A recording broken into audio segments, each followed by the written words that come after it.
Sveiki, mano vardas Tomas ir už manęs turim mano 98 metų Subaru Forester.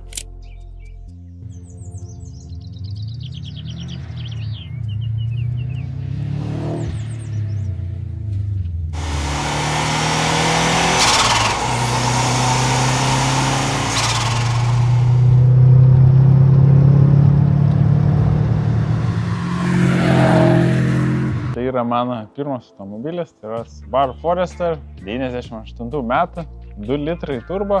Motoras praktiškai stok, turim įmestą tik tai kitą turbo slėgio reguliatorių ir pakeistą kompą dėl programos, nes, kaip žinia, šitų Subarikų standartiniai kompai nesiprogramuoja, tai arba reikia dėti iš naujesnio, arba dėdė iškart žaidėmenį su kitokia programa. Kas galbūt nėra iš dalies geriausias pasirinkimas, bet mišiniai visi geri, kaip ir tiek metų važiuoja, dar nesprogo, tai viskas tvarkoj. Kaip atsirado meilė Subarikam, tai turbūt nuo vaikystės svajau, kad reikia kažkada turėti Subaru Imprezą. Ir tada dar visai, čia prieš beveik 10 metų, dar buvo visai realistiška nusipirkti tokią. Ir planas, kaip ir mano, buvo toks iki 18 kažkaip pasitaupyti, gal kažkiek tėvai padės dar ir tada turėti Imprezą. Bet jo gyvenimas atsitiko, Imprezos neturim, turim biudžetinį variantą to. Tai žodžiu, kaip atsirado pas mane būtent Forikas, nes pats Forikas niekada jis manęs realiai nežavėjo. Jis toks tiesiog sandėliukas ant ratų. Nėra labai išvaizdus standartiniai formai, bet žodžiu. Buvo dėdės mašina, tada taip gavosi, kad dėdės nebeliko ir šitą norėjo teta parduoti, nes jai buvo nebereikalinga. Na ir tada, kadangi su dėdė turėjom labai artimą ryšį ir nenorėjau, kad ta mašina iškeliautų pas kažką kitą, tai žodžiu, nusprendžiau, kad man reikia jos. Bet man tada buvo tik 16. Teta irgi nelabai norėjo man ten parduoti, plius su sąlyga, kad reiktų laukti pinigų, nes tuo metu neturėjau. Nu žodžiu, tai pirma misija buvo įkalbinti tėvus, kad davai varom įkalbinti tetą, kad paliktų man tą mašiną ir per 2 metus iki 18 išsimokėčiau.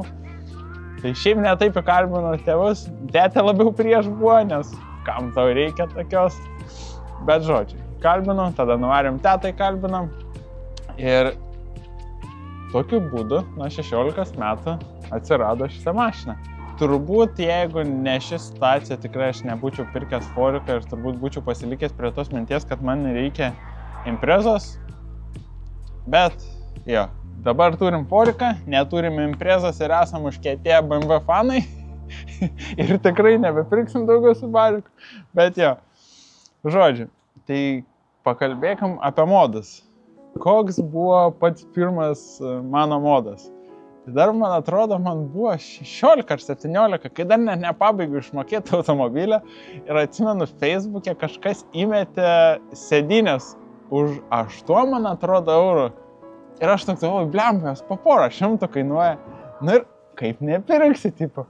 Tada iš tos dalies, kur turi sumokėti, tipo, tetai pinigus, biškį pasiskolinau tam, kad nusipirkti modų mašinai, su kuria net nevažinėjau tada ir net neturėjau teisių tam. Na, bet žodžiu, pirmas modas buvo sėdynės, po to, man atrodo, sekė vairas, na ir po to jau galiausiai visi kiti modai, tai ratai, koilai, apdailas visas. Forikas turbūt praėjo kokias 3 stadijas ir dabar gal yra 4. Tai pirma buvo, kada sumečiau ant standartinių bumperių tiesiog priekį ir gale lipus. Antra stadija, kada jau buvo sužemintas ir jau buvo nebe 16-18 ratais. Tokiais biudžetiniais, labai BBS style panašiais. Net neatsimenu, kokie ten buvo, bet kažkokie čip ratai. Jo, antra stadija buvo, čia jau buvo didelis pasikeitimas, tai atsirado normalūs D2 koilai. Nusidažė visos apdailos apskritai juodai, užsidėjo spoiką. Tada nusipirkau šituos esamus dabar rota ratus. Galvoju, sprogo ta vizija, kokios aš iš tikrųjų norėjau jau kaip ta mašina, kad atrodytų, tai jau buvo kažkas į tą pusę. Ir po kokių dar poros metų tie lipai pradėjo trukinėti, norėjau vėl kažko naujo, dar nusipirkau tada slenkščius. Ir galiausiai atėjo tas laikas, kada nusipirkau originalų STI body kitą. Tai buvo priekinis bumperis, slenkščiai ir galinis bumperis, ir dar spoika. Tai jo, originalius slenkščius dėja ištaškiau, nes buvo incidentas vienas žiemą, tai slenkščių nebeliko, tai yra vienas slenkščių nebeliko. Tai dabar slenkščiai yra iš stiklaudinio, bet rezume, jie man labiau dar tinka. Sekė taip, kad visos dalis apatinės bodžio buvo skirtingos, priekis buvo pilkas, galas baltas, spoika baltas, slenkščiai raudoni. Ir tada galiausiai galvojau, kaip noriu padaryti tą galutinę Subaru'ko versiją, nes visas body kitas jau buvo toks, kokio visada ir norėjau. Gale buvo baltas bumperis ir baltas spoika ir aš toks žiūrėdavau ir galvodavau, bliam, visai šiaip gerai atrodo tas baltas bumperis. Ir tada šovė mintis, davai nudažysiu visą apačią baltai, spoiką padarau juodą, nudažiau ir tada žiūriu šitą mašiną ir tada aš supratau, kad ta mašina netyčiom gavosi kaip iš filmuko anime, tiesiog atvirkščiom spalvom.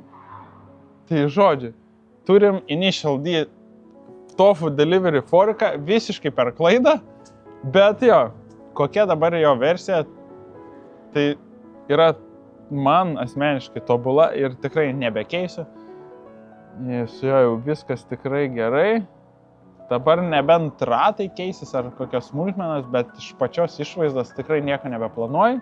Jeigu viskas gerai, galimai persidažysiu visas baltas apdailas, bet tiesiog baltai iš naujo, kad atšviežint, nes jos yra žiauriai nudaužytos ir nutrintos, nes mašiną naudoju tikrai pagal paskirtį tam, kam ir bildinta buvo, kad ir palakstyti išeitų, kad ir deilinti išeitų ir kad gražiai atrodytų. Na, bent iš 10 metrų. Tai jo, kažkokių daugiau tikrai planų nebeturiu, tiesiog naudoti, džiaugtis ir mėgautis tuo. Ir tikiuosi, dar ilgai draugausim su Foriku ir jis manęs nepaves, taip kaip ir dabartinis, iki dabar 10 metų nepavedė. Ar pakeičiau ką nors tarp viso laikotarpio, bildinant ar kažką darant su mašina, tai turbūt būtų smulkmenų, kuriuose galėčiau pataupyti arba padaryti protingiau. Bet šiaip kažko, manau, drastiškai labai nekeičiau, nes labai iš tikrųjų nieko kažko mandro nedariau toj mašinai, tai nebuvo kur ir labai tų klaidų padaryti. Tai nebepirkčiau bomžgailių, nes buvo didžiausia nesąmonė, kur nusiperki ir investuoji pinigus. Tikrai nemažus, nes Subaru'kam nėra labai pigių koilų. Investuoji ir tada ne po pilnų metų jie tiesiog visi išbėga. Tai va, tokių klaidų gal ir vengčiau, bet tokie dalykai labai pamoko ir užgrūdino ateičiai.